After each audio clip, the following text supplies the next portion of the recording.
Visitor locker room that way. Chris Paul back on his former home court. Led the Clippers to the playoffs in each of the 6 seasons here. Never made it past the second round and never made fast friends with Blake Griffin from all reports. Or if you're going to read into what you saw on this night, what you may have heard in the past, Chris Paul did some great things for the community. That needs to be said. This was not a great showing for Houston. And Griffin and Paul into it from the get-go. Of course, Paul was the face of the franchise. That belongs to Griffin right now. Trevor Ariza drives. Griffin makes contact. They get wrapped up. Griffin says, hey, man, it's cool.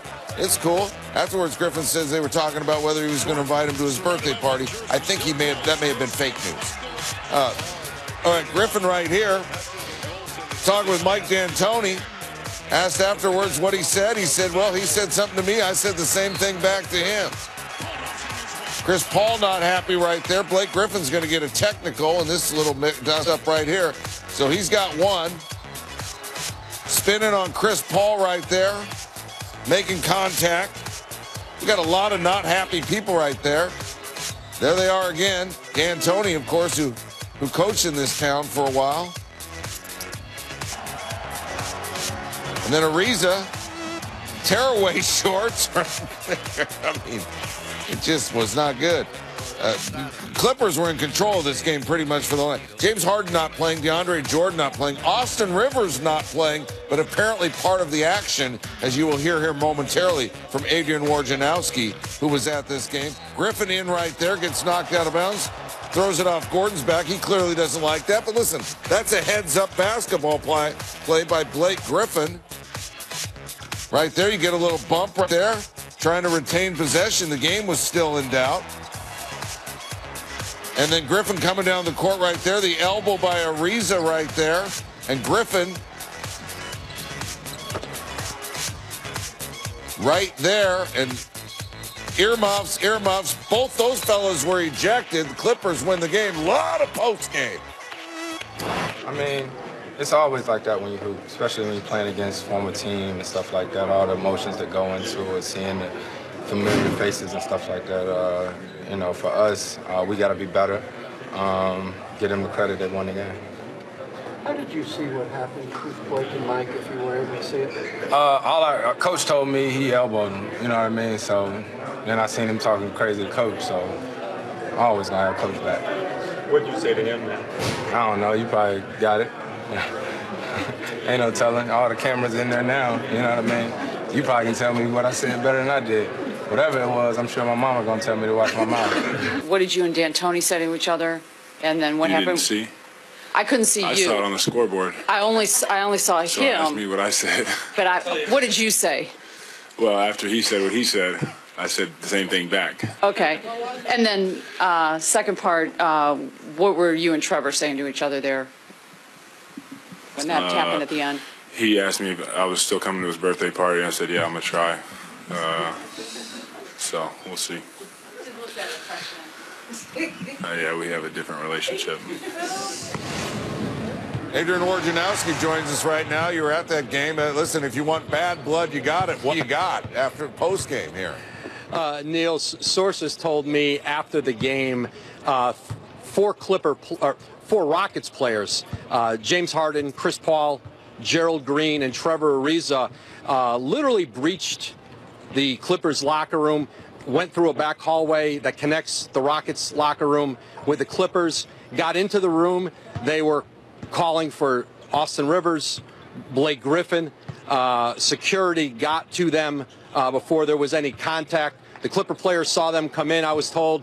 They jumped up to their feet, but there was no physical confrontation. And while that was going on, Rocket Center, Clint Capella was knocking on the front door of the locker room. He was not let in. How does the NBA handle something like this? Well, they're going to clearly start an investigation right away on it, talk to team officials, talk to the players. I would imagine that there will be some severe discipline here. It is rare, if ever, you hear about a team literally getting into another team's locker room, but that happened tonight. You saw what spilled over from during the game with Blake Griffin. Austin Rivers was injured, wasn't playing but his verbiage from the bench incited some of those Rockets players, and they made a beeline right for that Clipper locker room after the horn. You've been covering hoops a while. You ever seen anything like this?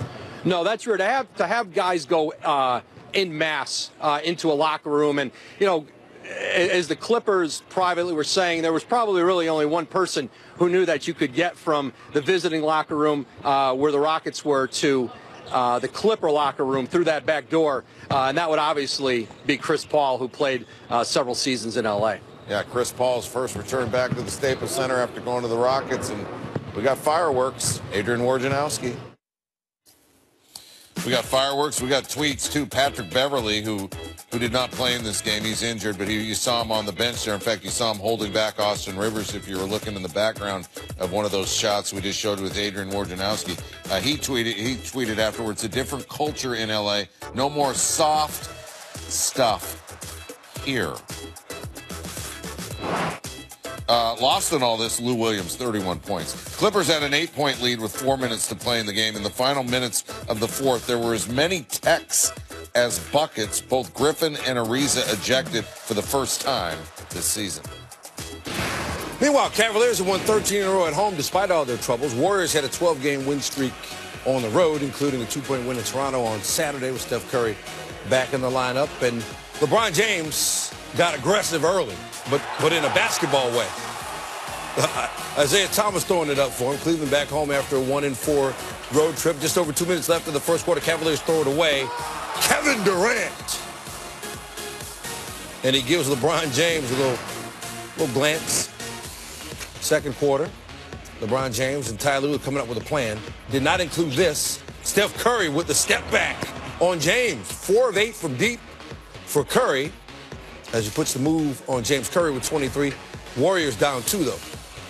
Durant working on James. Get it up here. 4 blocks and 3 steals for James, trying to lead the way defensively. That's been a big part of Cleveland's struggles. Under 10 seconds to play in the first half. Cavaliers by 5.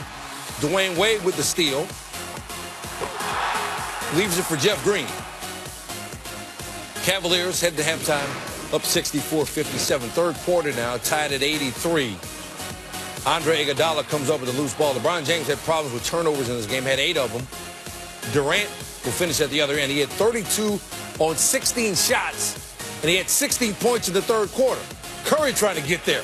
James again with another block. Look at the swat there. Ensuing inbounds play by the Warriors. Jay Crowder with the rip.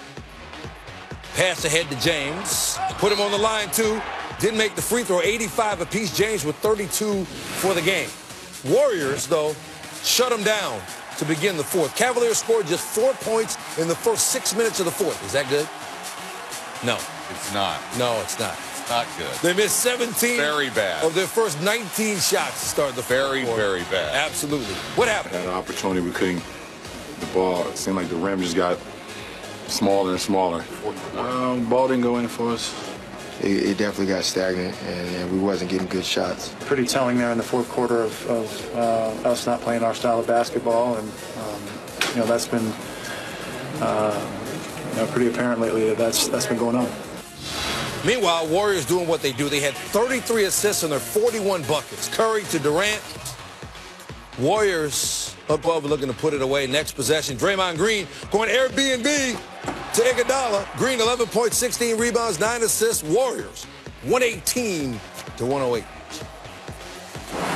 You want to play well versus them every time. I mean, listen, at the end of the day, it's the last 3 finals appearances, and you want to play well. You want to see where you are because, for the most part, they've been playing well for a long time now. So, you want to try to get better and better and see things that you can work on going forward, things that you need to get better at, things you can continue to get better at. So, it was a good game for us, for 36 minutes maybe 40 minutes. We had some opportunities, but we weren't able to cash in.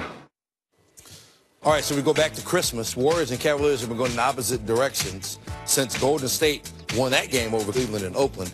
Warriors have won 10 of their last 12. Cleveland has lost 8 of 10. Their 2 wins came against a Portland team on the second night of a back-to-back and against the last-place Orlando Magic.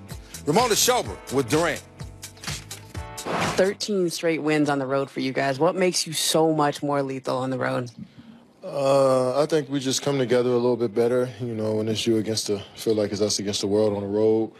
It makes us focus in even more. You know, tonight to start the game, we lost a little bit of focus. You know, it was swaying back and forth. And I think that third, we kind of, you know, knew what we wanted to do, stuck to it, and was able to cruise to a W. So it's just our focus, and it has to be better when we're at home. Yeah, I was a little upset at halftime just because we weren't guarding anybody. We didn't play with much intensity. And, you know, we're going against a team we've seen in the finals 3 straight years. It seems like there should have been more intensity to start the game, but it wasn't there, and fortunately we got it going in the second half. Sign of a great coach, man. He's still looking for more even when they win against one of the top contenders. And this has been an impressive road trip so far. They've beaten the Bucks, the Raptors, and the Cavaliers, some of the top teams in the East. Biggest difference in those games has been the Warriors' ability to hit open shots. They're shooting 75% of those shots, where their 3 opponents have shot 60%.